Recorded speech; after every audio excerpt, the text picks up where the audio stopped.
네. 6월은 누구 병원에 다니고 또 3일에는 선거가 있어서 성경적 국가관이라는 제목으로 좀 은혜를 나누는 성공합니다. 제목을 이렇게 붙이고났더니 너무 거창한데 그렇게 대단한 건 아닙니다. 그러나 지금 우리가 살아가고 있는 지금의 이 시대에 우리에게 주어진 이 제도와 이 모든 것들은 성경에서부터 그 아이디어, 또 성경에서부터 주시는 사람들의 지혜, 그리고 성경에서부터 얻은 영감, 이런 것들을 통해서 오늘날에까지 이르게 되었던 것, 우리가 좀 깨달을 수 있는 시간 되시길 소망합니다. 참 하나님께서는 이 나라 대한민국을 참 특별하게 사용하셨어요. 특별하게 세우셨어요.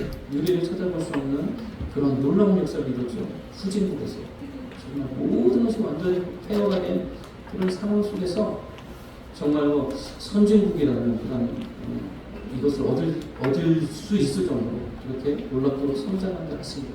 그것은요, 하나님께서 이 나라를 통해서 특별하게 하시는 5,000년 역사 동안 역사 속에서 이런 적이 없었거든요. 우리의 이름이 어디에 있는지조차도 몰랐어요. 대한민국 조선이라는 나라가 유럽에 소개되는 것도 꽤 오래 후에 소개되는데 어디 붙어있는지도 모르고 어떻게 살아가는지도 모르는, 지금은 어디를 가도 코리아를 모르는 나라가 없지 않습니까? 이렇게 하나님께서 놀라운 역사를 이루신 건 특별한 하나님의 계획, 하나님의 그러한 사명, 또 하나님의 맡기신 그런 임무가 있어서 우리나라를 이렇게 사랑하시는 줄 믿습니다. 그러다 보니까 하나님 특별한 손길로 이 나라를 좀 다스리는 것 같아요. 우리가 이런 눈부신 성장과 발전을 이루면서 잠시 우리가 좀 교만해지고 또 믿음 안에서 좀 탈선하고 또 코로나를 지나면서 예배를 회하고 예배 아닌 다른 방법이 있다고 여기면서 우리가 하나님의 마음을 구해하고 그럴 때에 이 민족 가운데 이 땅 가운데 지금과 같은 혼란을 우리가 보게 됩니다. 좌우로 갈라지고 세대 간의 갈등, 또 지역 간의 갈등, 또 모든 갈등이 그때가 되는 일에서 결코 바람직하지 않다는 것 여러분들이 아마 아실 겁니다. 그렇게 생각하실 겁니다. 그런데 이런 상황을 바라보는 저와 여러분들은 무엇을 해야 될까? 바로 기도해야 될 줄 믿습니다. 오늘 아까 우리가 부른 찬양처럼 기도만이 답이에요. 다른 어떤 정치적인 방법으로 동원해도 안 됩니다. 치열하게 부딪히고 혼란만 더 가중할 뿐이지 오직 기도에 다른 방법이 없는 줄 믿습니다. 믿는 저와 여러분들에게 기도하라고 하나님이 이런 일들을 만드셨어요. 허락하셨습니다. 만드셨다기보다는 허락하셨습니다. 우리가 기도하면 다시금 이 나라를 회복시키시고 다시금 경제 성장을 또 이루시며 지금 다가올 4차 산업혁명 AI와 로보틱스를 비롯한 이 놀라운 이 산업혁명의 이 분기점에서 대한민국이 다시 한번 도약하는 그리고 딴 데까지 공존하는 주님의 그런 성경 완성을 이루는 마지막 때에 택한 그런 나라 되어질 줄로 믿습니다. 하나님은요 우리 사람을 만드실 때 사회적인 동물 또는 정치적인 동물로 만드신 것 같아요. 제가 보니까 성경을 이렇게 보니까. 그래서 사람은 정치적 동물이다. 누가 그렇게 이야기를 했죠. 제가 많이 들어본 이야기라서 찾아보니까 아리스토텔레스가 그렇게 얘기했더라고요. 아리스토텔레스는 사람은 정치적 동물이라는 거예요. 그래서 사람과 동물의 이 차이점이 무엇이냐? 동물도 무리 생활을 하는 동물들이 있죠. 사자도 무리 생활을 하고 하지만 그러나 사람은 특이하게도 규범도 만들고 또 여러 가지 규칙도 만들고 이렇게 하면서 사회를 형성한다는 각자의 역할과 임무를 부여하고 이렇게 사회를 구성하고 더 나아가서 사람들의 의견을 하나로 모아가지고 한 방향으로 나아가게 하는 이런 정치적인 역량을 발휘한다는 거예요. 그래서 사람은 정치적인 동물이다. 동물들은 그렇지 않은데 사람만 유독 그렇거든요. 동물들은 그렇지 않은데 사람만 이렇게 유독 이러한 것은 사람에게 특별한 능력이 있어서 그렇죠. 지능이 높아서가 아니죠. 지능이 높아서가 아니라 사람은 하나님께서 영적인 존재로 만드셨거든요. 이런 정치적인 성향 역시도 영적인 존재이기에 나타나는 것이라 저는 이렇게 생각합니다. 이 동물과 확연하게 다른 점은 우리가 지능도 높지만 생각하는 능력도 있지만 이와 같은 하나님을 경외하고 하나님을 섬기고 이렇게 사는 그런 마음. 그래서 동물들에게 만약에 저는 이런 상상을 해봤어요. 동물들이 우리가 그런 영화도 있잖아요. 어떤 원숭이가 고지능을 얻어가지고 사회를 이루고 무리를 이루고 다시 인간 사회를 막 습격하는 그런 영화들이 있는데 혹성 탈출인가. 그런데 제가 생각해서 이 고지능, 지금 뭐 AI 시대니까 우리 인간의 지능을 뛰어넘는 AI도 이제 곧 이제 나오게 될 텐데, 고지능의 동물이 있다고 하면 그 동물은 어떻게 될까 생각해봤어요. 영적인 존재가 아닌 동물이 지능이 높아지면 어떻게 될까요?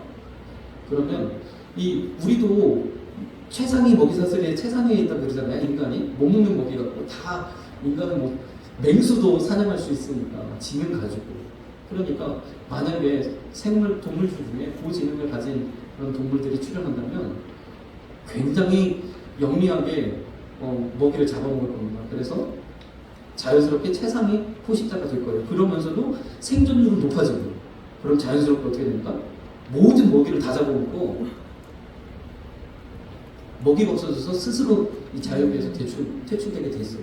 그래서 원숭이는 원숭이에 해당하는 그 역량의 지능만 가지고 있고, 강아지는 강아지에 해당하는, 우리 인간과 딱 이렇게 적응하면서 살 수 있는 그런 지능만 갖도록 그렇게 설계가 되죠. 자연적으로 그렇게 적응하게 되어져 있습니다.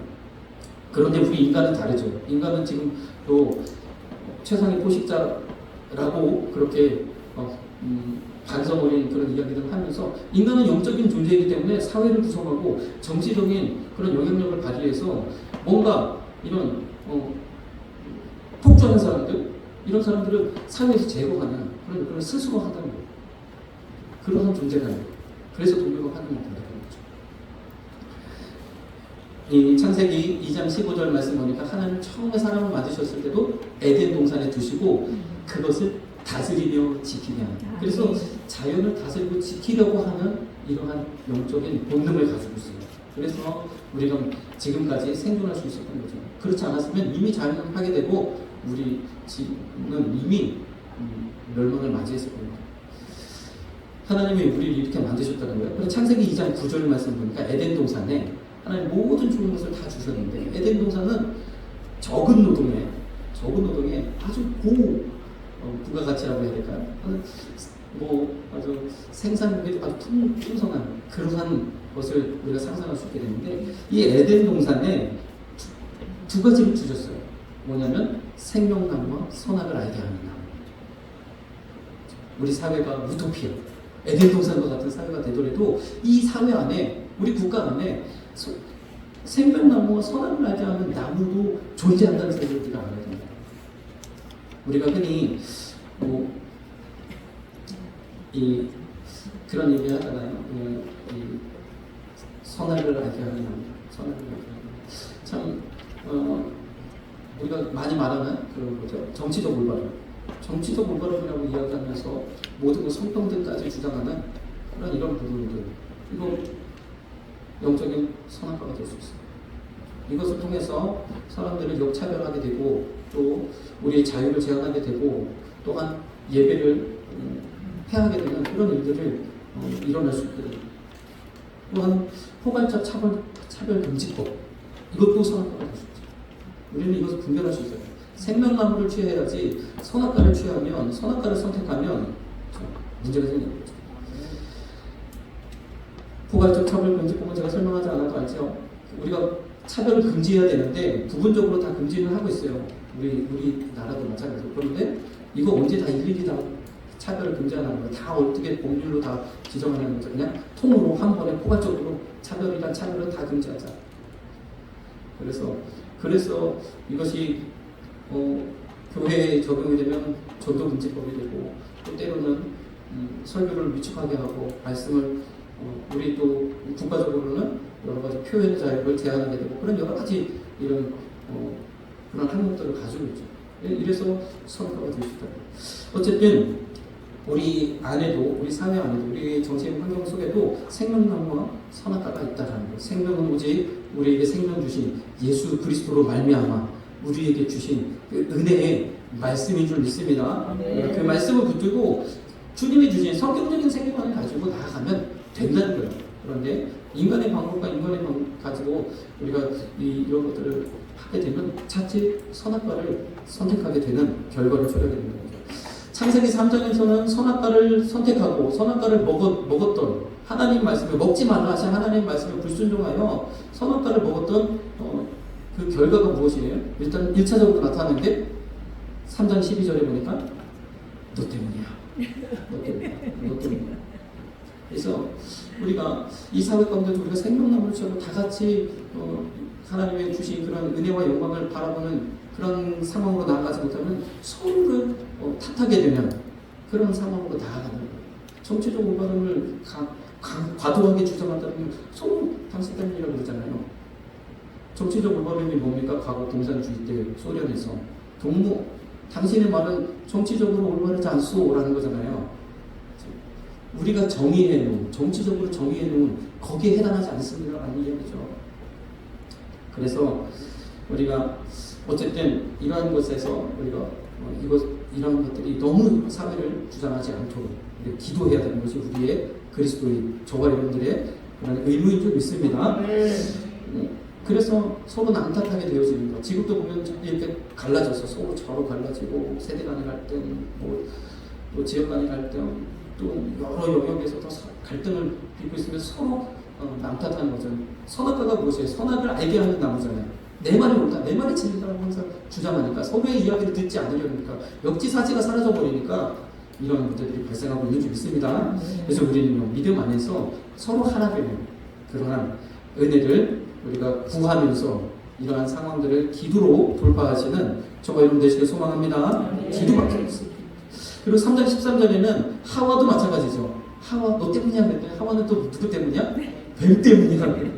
우리는요 서로 사람 탓하다가 이제는 제도 탓하고 환경 탓하고 여러 가지 이런 거 탓하는 거예요. 나중에는 국가를 부정하는 것까지 일어나는 거죠. 이놈의 세상. 그러면서 우리나라를 향해서 헬조선이라고 말해봐야 무슨 소용이 있습니까? 여기에서 살아가고 있는 우리가. 그렇죠? 나는 대한민국의 사람으로 태어났잖아요. 그러나 여러분들이 말하는 헬조선이라는 나라를 부러워하는 사람들이 얼마나 많은지 몰라요. 이 나라를 부러워하는 사람들이. 그러니까 우리는요 이런 거 부정하지 말고 탓하지 말고 하나님께 기도하시면서 주님 주시는 은혜와 평안을 누리시기를. 에덴 동산에 주님이 임재하시고 함께 하실 땐 평안했는데 범죄하고 나니까 다 숨었어요. 하나님 음성이 두렵고 하나님 배우는 것이 두려워서 다 숨어버렸어요. 마찬가지로 지금의 이 시대가 너무 갈등으로 나가지 않도록 이것은요 우리 교회가 기도해야 되는 줄 믿습니다. 그러면서 벌을 주신 게 뭐예요? 선악과를 선택한 아담과 하와에게 주신 벌이 뭐냐면 땀을 흘려야 수고하여야 먹게 하겠다. 땅에서 엉겅퀴가 나고 쓸모없는 풀들이 나서 생산력이 급강하면서 수고해야만 먹을 수 있도록 벌을 주셨어요. 이것이 무엇입니까? 농업. 우리의 인류가요 수천 년 동안 농사만 했습니다. 우리나라도요 5,000년 역사 동안 농사가 계속 졌어요. 그리고 최근에 한 70년 정도 그 어간에 고도성장을 이룬 거죠. 유례가 없는. 그건 우리나라만 그런 게 아니라 전 인류가 수천 년 동안 농업에 그냥 꽉 그렇게 묶여있다가 하나님은 농업만 하다가 한 500년 정도 그 어간에 산업혁명하고 뭐하고 하면서 엄청난 발전을 이루기 시작했어요. 하나님이요 종교개혁을 허락하시고 새롭게 하나님을 예배하기 시작하면서 이 세계 가운데 놀라운 일들을 이루시고요. 드디어 농업에서 벗어나는 일들을. 농업을 제가 비하하는 것이 아니라 농업은 정말 여기도 보니까 말씀대로 그 근본된 토지를 우리는 흙에서 왔으니까 흙으로 돌아가리라 하신 말씀이죠. 우리 근본된 토지를 발견해요. 어떻게 생각하면 정말로 노동력을 갈아 넣는 게 농업이에요. 아무리 열심히 일해도 2배, 3배 그 한정된 토지에서 생산하는 건 불가능합니다. 조금 더 할 수는 있겠죠. 그리고 조금 더 노력을 하면 더 할 수 있게. 내가 열을 노력하면 한 5회 정도를 받을 수 있고 그거에 더해서 열을 또 노동력을 수고를 하면 그 중에서 또 조금 한 2, 3을 더 하고 그래서 계속적으로 체감이 그러니까 생산량이 그러니까 급감하는 그런 형태를 가지고 있죠. 여기에 온 인류가 갇혔습니다. 태평성대가 되고 풍년이 되고 그러면 인구가 늘어나면 어떻게 돼요?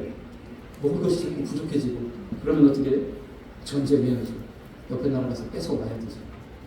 그래서 수도 없는 전쟁과 또 이러한 가난에서 벗어나지 못한 그것을 추천을 해요. 이것이 바로 우리 인류에게 주신 벌이었어요. 근데 예수 그리스도로 말미암아 복음이 땅끝까지 전파되면서 그리고 종교개혁이 일어나면서 참된 예배를 우리가 드리기 시작하면서 하나님 놀라운 선물을 주셨죠. 그렇게 해서 참 현대를 살아가는 저와 여러분들에게는요, 참 이런 면에서 이 경제적인 문제가 매우 중요한 그런 시대를 우리가 살아가고 있습니다. 누가복음 16장 한 장만 올려주시면, 현대는 사람과 국가에게 경제적 문제가 매우 중요한 관세이다. 매우 국가에서도 마찬가지예요. 경제적 아젠다가 최우선의 아젠다가 되어야 돼요. 국가의 가장 우선 목표가 다른 것이 아니라 뭐 탈원전 또는 뭐 이런 그런 것도 중요하지만 이것이 우선이 아니라 경제가 가장 우선입니다. 그렇게 할 때 우리가 참 평화롭고 행복한 그런 삶으로 살아가게 될 수 있습니다. 다시 우리나라가 경제가 곤두박질 서서 예전으로 돌아가면 뭐라 그럴까요? 그 부담감은 더 클 거예요. 가난하다가 잘 살게 되는 것보다 잘 살다가 못 살게 되는 그 어려움은 훨씬 더 배가 될 거라는 거죠. 그래서 우리는 더 경제가 계속 발전. 그럼 앞으로 경제가 계속 발전할 수 있겠는가? 언젠가는 한계를 드러내지 않겠는가? 아니라는 겁니다. 하나님 주신 우리 인간에게 주신 지혜와 기술의 능력을 통해서 지금까지도 1차, 2차, 3차, 4차 산업혁명을 갔었던 것처럼 우리나라도 3차 산업혁명 정보화 시대를 맞이하면서 우리나라도 지금 이런 발전을 이뤘던 것처럼 앞으로 다가올 AI와 로보틱스 속에서 또 한 번의 산업혁명도 우리가 경험할 거라는 거죠. 그때에 우리나라도 하나님이 높이 들어 쓰시는 그런 나라가 되어야 될 줄 믿습니다. 기도해야 되는 거죠.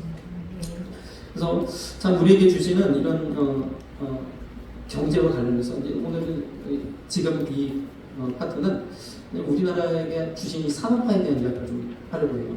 여기 누가복음 16장 11절에도 만일 불의한 재물에 충성치 아니하면 그랬어요.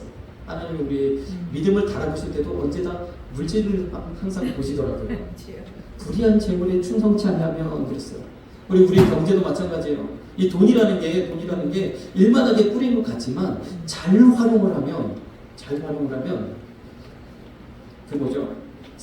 나라 간의 전쟁도 억제하고 여러 불평등도 해소하고 우리의 행복을 극대화시키는 여러 가지 좋은 도구로 활용될 수 있다는 것을 인류가 발견한 거죠.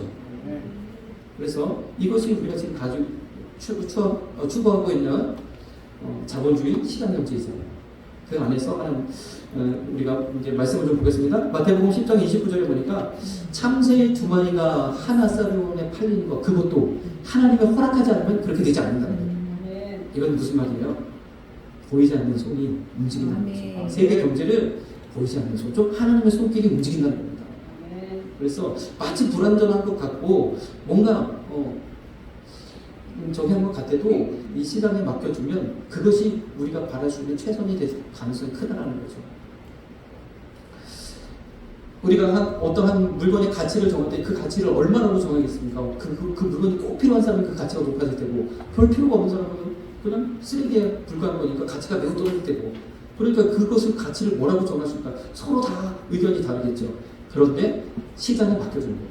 그러면 가격이 그 가치를 결정하게 됩니다. 필요한 사람과 공급하는 사람의 이것이 적절히 조화를 이루면서 적절한 가치를 가격이 매겨주게 된다는 것이 바로 자본주의의 이론이죠.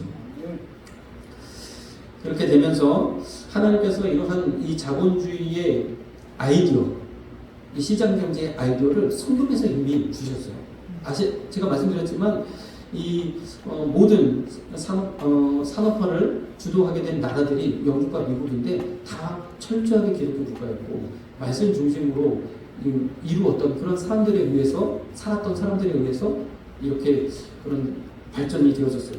그런 것들을 우리가 자세히 공부해 보면 그렇게 되는데, 그래서 하나님의 지혜, 하나님의 주신 지혜, 하나님을 섬기고 하나님을 온전한 한 사람의 개인으로서 하나님 앞에 나아가는 그 마음으로부터 시작해서 많은 역사들이 일어나게 된 거죠.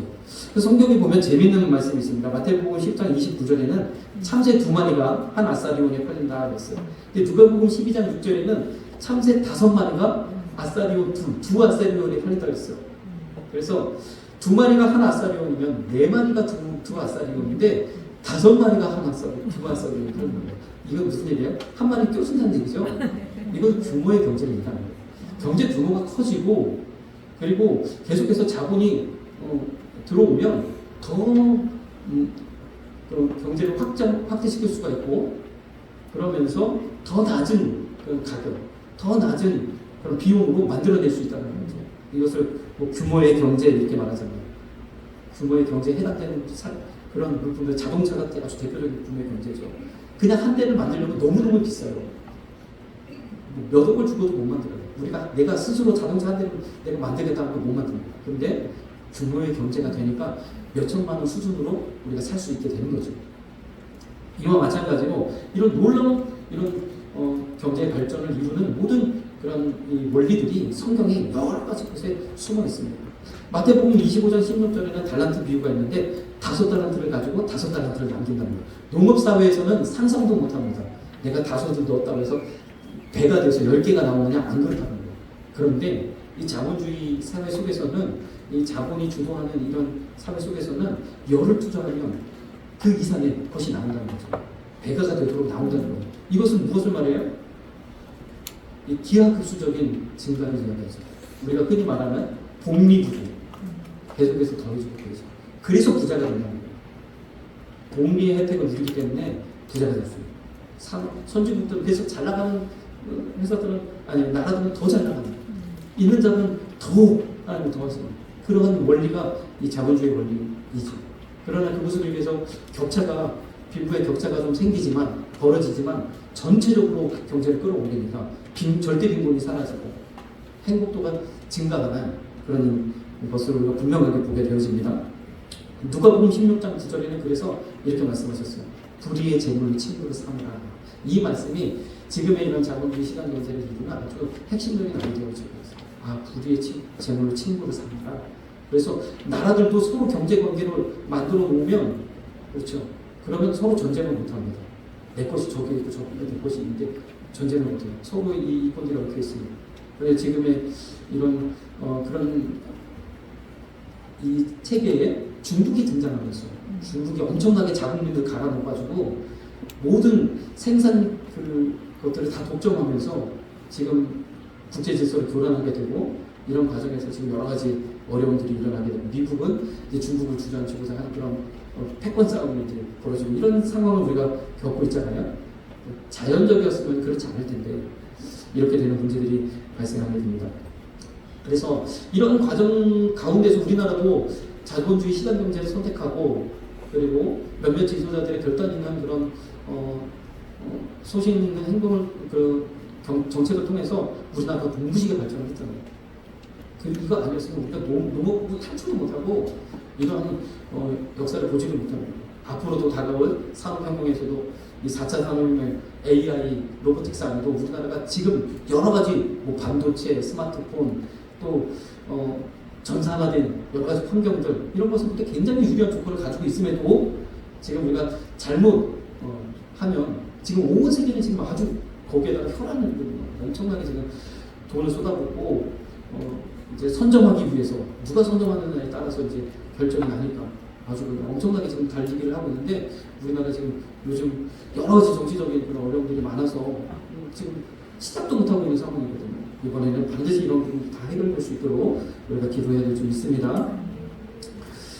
자, 그러면 이제는 우리가 민주화에 대한 얘기를 좀 한번 해보려고 합니다. 경제적 문제 못지않게 또 중요한 것이 개인의 자유, 행복입니다. 우리가 산업화하면서 너무 열심히 막 우리 자신을 막 갈아넣어서 막 엄청나게 막 일만 하고 그렇게 하다 보니까 잘 살게 되긴 됐어요. 뭐 경제적으로 여러 가지 좋게 됐어요. 그러다 보니까 여러 가지 막 사회적인 문제도 생기고 부실공사도 나타나고 뭐 성수대교 붕괴 뭐 무슨 상품백화점 붕괴 뭐 이런 사건들 막 겪으면서 우리가 너무 이렇게 달려서는 안 되겠다.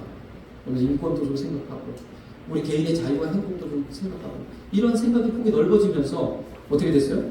민주화에 대한 그런 멸망 그런 것들이 나타나게 되죠. 이것도 마찬가지예요. 하나님께서 성경을 통해서 이 땅 가운데 주셨던 그래서 산업혁명을 이룬 나라가 어디입니까? 산업혁명을 유럽에서 이뤘습니까? 아니죠. 정확하게는 영국이에요. 영국은요 명예혁명이라는 피를 보지 않고 그 민주화 혁명을 이뤄냈어요. 프랑스는 엄청난 혼란과 그런 시민혁명을 통해서 민주화를 이루었지만 영국은 아주 자연스럽게 이뤘어요. 그 바탕이 무엇이냐? 바로 종교개혁의 역사였습니다. 가장 먼저 성경, 자국어로 된 성경을 그들이 먼저 손에 줬고, 성경을 번역했다는 이유로 사람들이 막 화형되고 하던 시절에 영어로 된 성경을 번역해야 우리 사람들이 하나님을 제대로 알 것이다 하면서 영어 성경을 번역하려고 했죠. 그러다가 구텐베르크에 인쇄술이 발명되고 독일에서 독일어 성경이 막 발간이 되니까 영국에서 어떻게 했어요? 아, 우리도 성경 발간하자. 바로 영어 성경을 막 발간하니까 어떻게 돼요? 그제서는 이거 막으려도 막을 수가 없어요. 인쇄술의 폭발적인 생산 때문에 막을 수가 없습니다. 전 사람들에게 성경이 보급되고, 성경을 직접 읽으니까 어떤 일이 일어났어요? 아, 하나님 원하시는 게 지금까지 우리가 그렇게 했던 그 예배가 아니구나 알게 되면서 오늘날 우리 이런 개신교가 태어나게 되어졌잖아요. 이런 과정을 통해서 자연스럽게 민주화가 되고, 그렇게 되면서 산업혁명이 영국에서 일어났습니다. 그리고 영국에서 종교의 자유를 찾아 떠났던 미국에서 제2차 산업혁명이 일어났고, 그래서 영국, 우리나라보다 그렇게 영토가 그렇게 크지 않다는 한 2배, 3배 정도 되는 그 나라가 전 세계를 지배하는 대영 제국을 이루는 엄청난 역사이죠. 우리 지금 세계 공용어로 영어를 왜 씁니까? 바로 산업혁명의 주역이었던 영국 때문이에요. 미국으로 건너가서 미국에서 또한 꽃을 피우고 지금 전 세계 가장 초강대국을 이루고 있지 않습니까? 그 복음이 이 땅에 100년 전에 이 땅에 우리나라에 들어오니까 드디어 우리나라에서도 역사들이 일어나는 거죠. 그렇게 되면서 에베소서 3장 10절에는 이렇게 말씀합니다. 교회로 말미암아 하늘에서 정사와 권세들에게 하나님의 각종 지혜를 알게 하려 하십니다. 우리가 자유라는 것을 처음으로 온 인류가 자유라는 것을 처음 열망하게 된 게 어디에서부터냐? 예배의 자유에서. 마음껏 예배 드렸으면 좋겠다. 그런데 왕이 등장해가지고 막 기독교로 핍박하면, 그 당시에는 개신교는 약간 핍박의, 종교개혁 당시에는 카톨릭에서 분류되어 나와서 핍박의 대상이었죠. 막 힘들게 하는 거예요. 아, 예배의 자유. 그래서 미국으로 떠난 청교도들도 신앙의 자유를 가지고 떠난 거잖아요. 종교의 자유, 예배의 자유, 이것을 더 포괄적으로 종교의 자유. 종교의 자유를 부르짖으면서 우리에게 자유라는 것을 처음 알게 했어요. 그러면서 이것이 자유를 법으로 보장하는 자유민주주의가 태어나게 되는 거죠. 교회를 통하여 하나님께서 이러한 권세를 알게 하셨다는 거죠. 각종 지혜를 알게 하셨던 거예요. 그러면서 갈라디아서 5장 1절에는 우리에게 자유하라는 말씀이죠. 교회는요, 성령 안에서 자유합니다. 교회는 의식이 없어요. 그런 거 다 내려놓고, 어린 나이든 연세가 있으신 분들은 다 주님 안에서 자유함을 누리는 공간이 좀 있습니다. 공동체가 우선이고, 공동체가 우선이고. 그래서 이 교회의 이런 사람들이 또 그대로 사회로 반영이 되면서 민주화에 대한 열망을 갖게 되는 거죠. 에베소서 6장 12절에는 이렇게 말씀하고 있어요. 우리의 씨름은 혈과 육에 대한 것이요 아니요 정사와 권세와 이 어두움의 세상 주관자들과 있습니다. 그래서 폭력을 취하고 착취하고 하는 이 세상 주관자들에 대한 민주화에 대한 이 열망을 쏟아놓게 되어집니다. 그런데 참 놀라운 것이 이 산업화를 이루고 민주화를 이루고 이렇게 되는 이 두 단계를 지금까지 넘어간 나라가 없습니다. 우리나라가 이것을 이루어냈다는, 그것도 아주 극히 짧은 기간 안에. 그러다 보니까 민주화 또는 산업화의 역사가 짧아서 지금 여러 가지 혼란을 겪고 있어요. 우리는 이제는 이 자유민주주의를 더 고도화시키는 이런 단계에 놓여 있는데, 여기서 잠시 우리가 혼란을 겪고 있는 거죠. 에베소서 4장 6절에는 하나님도 하나이시니, 그래서 하나 될 것을 이야기하시는데 삼위일체 하나님을 이야기하면서 인류에게 주신 또 하나의 지혜가 삼위일체, 그래서 삼위가 하나가 되는 그런 지혜를 가지고 과거 로마가 했었던 공화정을 그대로 가져와서 지금 우리가 대한민국 민주공화국이라고 하는 이런 삼법 분리된 이런 체제를 만들었잖아요. 그래서 입법부, 사법부, 행정부가 서로 견제할 수 있는. 그래서 우리는 하나님이 아니시다 보니까 하나가 되지 못해요. 그래서 서로 견제하는 역할을 바꿨어요. 이 견제 역할이 살아있으면 나라가 온전하다는 거죠. 그러나 견제 역할이 사라지면 어떻게 됩니까? 우리가 생태계에도 천적이 사라지면 난리가 나잖아요. 막 개체수가 막 불어나고 막 어마어마하게 환경에 악영향을 미치게 되는데, 마찬가지예요. 견제 역할이 상실되면 민주주의는 거기서 수명을 다했다고 볼 수 있어요.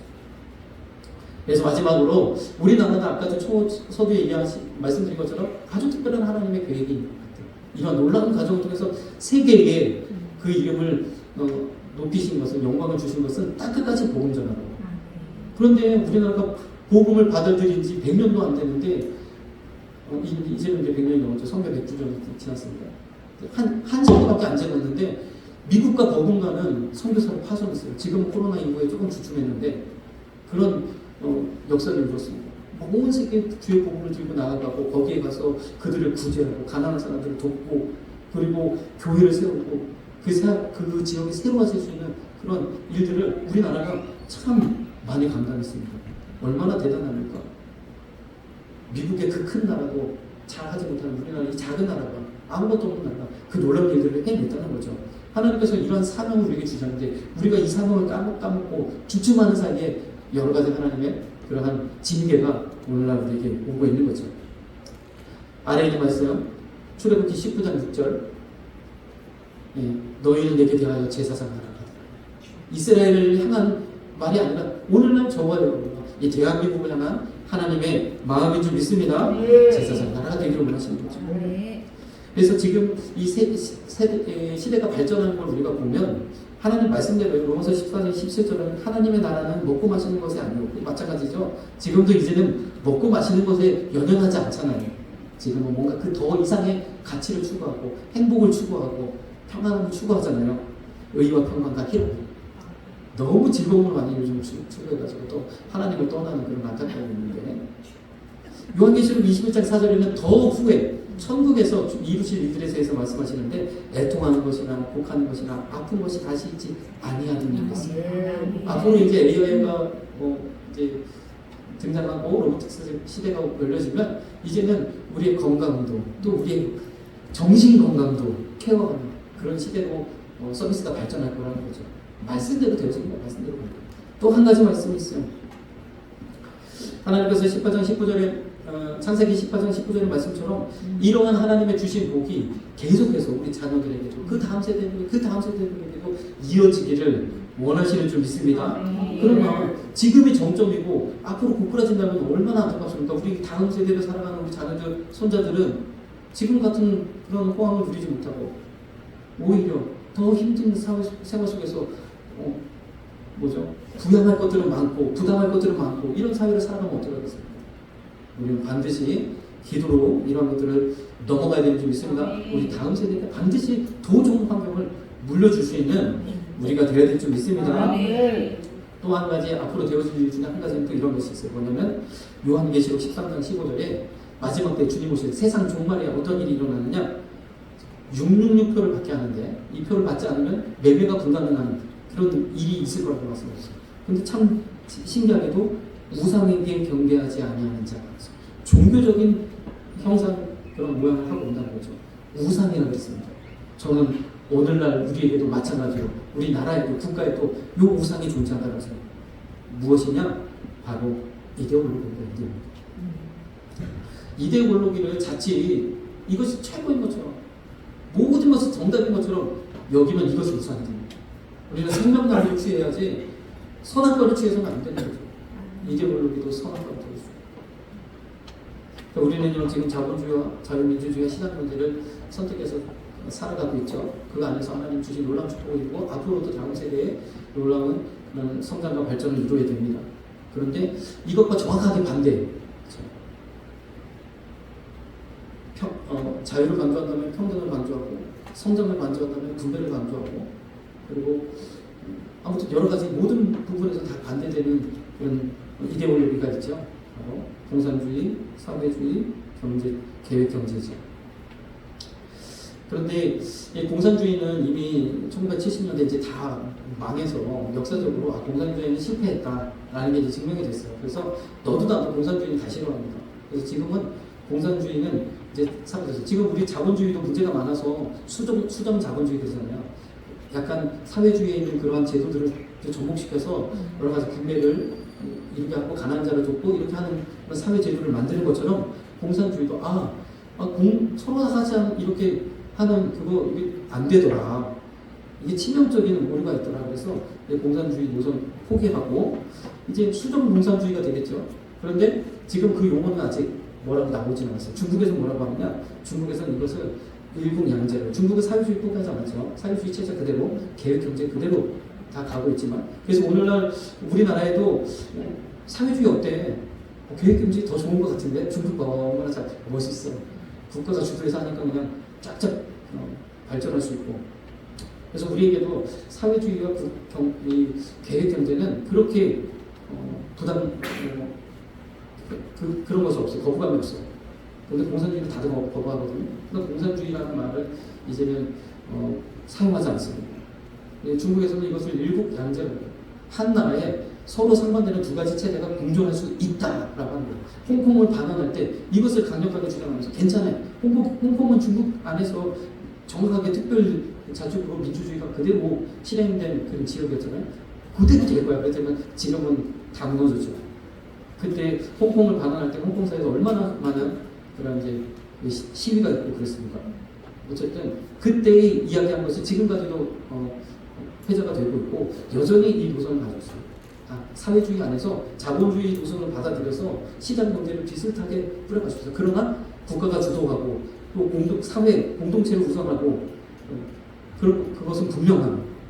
그래서 사회주의가 시장 경제를 버리지 않았지만 공산주의는 약간 수정해서 일국양제라는 그런 타이틀을 가지고 진행하고 있어요.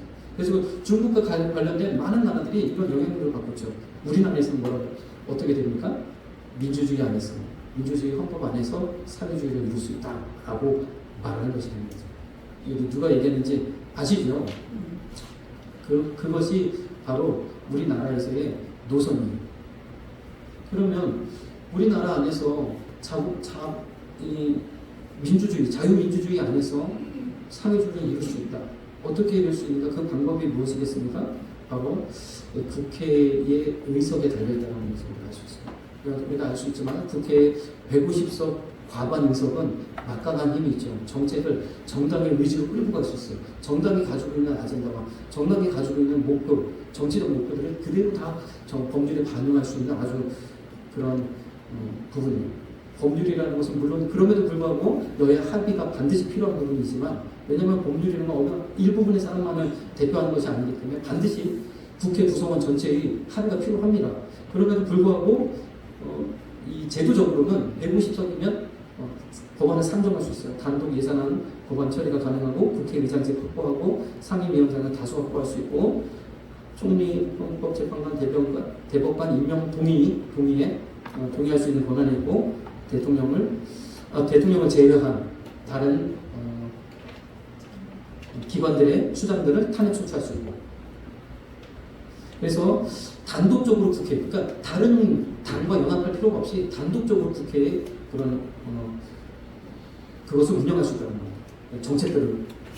그런데 180석, 지금은 이제 190석이 180석을 넘었죠.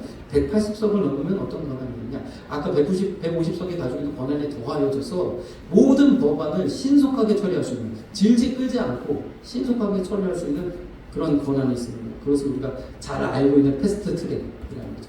패스트 트랙에다 태울 수 있다는 거예요. 신속하게 24시간 안에 끝내버릴 수 있다는 거예요. 180석이 찬성하면 그냥 그대로 종결시켜버릴 수 있기 때문에 어떠한 법안도 다 통과시킬 수 있어요. 다 통과시킬 수 있어요. 그러나 한 가지 문턱이 있죠. 뭐냐면 우리 사무 경제의 원리에 의해서 행정부가 가지고 있는 거부권, 제의 요구권이라고 하는 거부권. 그런데 국회 200석이 되면 이것도 이제 무력화가 됩니다. 거부권을 행사할 수 없게 되죠. 그냥 법을 정하고 발의하고 통과하면, 그러니까 본회의에서 통과하면 그대로 법령이 시행됩니다. 그리고 국회의원 제명이 가능해집니다. 200명이 동의하면 국회의원을 제명할 수 있어요. 그리고 대통령 탄핵 소추가 가능합니다. 무조건 갈아치울 수 있습니다. 그리고 헌법 제정은 단독 발의할 수 있습니다. 헌법도 바꿀 수 있다는 거죠. 그래서 200석이 되어지면 입법 독주와 헌법 개정도 가능하고, 대통령과 협조가 되어진다면 대통령과 한방 200석의 거대 정당이 대통령과 한방이 된다면 정치 시스템 자체를 바꿀 수 있다. 이것은 제 말이 아니고 요약된 말을 제가 가져온 거예요.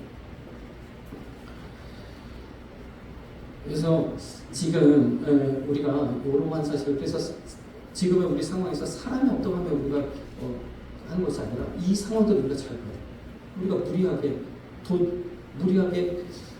도전할 필요가 없습니다. 안전하게 가야죠. 더 이상 제가 말씀 안 드려도 아시겠죠? 로마서 13장 1절 각 사람은 위에 있는 권세들에게 굴복하라. 권세는 하나님께 나지 않음이 없나니 모든 권세는 다 하나님이 정하시니라. 어떠한 결과가 나와도 우리는 인정하고 대신 하나님 앞에 무릎 꿇는 저와 여러분들이 되어야 될 줄 믿습니다. 디모데전서 2장 1절에서 2절 그러므로 내가 첫째로 권하노니 모든 사람을 위하여 간구와 기도와 도구와 감사를 하되 임금들과 높은 지위에 있는 모든 사람을 위하여 하라. 우리가 기도해야 되는 줄 믿습니다. 기도할 때 다른 때는 모르겠지만 지금은 적어도 지금 자 한번 생각해 보세요. 지금 190석 거대 정당을 가지고 있습니다. 지금이 절호의 기회예요. 몇백 년 역사 안에 다시 오지 않는 기회입니다. 만약에 그렇게 해서 대통령도 한 정당이 가져가게 된다면 어떻게 하겠습니까? 앞으로 남아있는 3년 후에 있을 국회의원 선거 때에 반드시 무슨 수를 써서라도 200석을 달성해야겠죠. 왜요? 다시 오지 않을 기회입니다. 그래서 이것은 우리가 좀 심각하게 받아들일 필요가 있습니다. 그래서 이런 부분들이 있기 때문에 저는 그래서 제가 다른 때는 정치적인 얘기 안 하는데 이번에는 좀 심각성이 너무 큰 것 같아서 저는 이제 3일 금식을 하거든요. 또 여러분과 함께 동참하시면서 기도하면서 동참하시기를 주님의 이름으로 축복합니다. 기도하겠습니다. 사랑해 주님 감사합니다.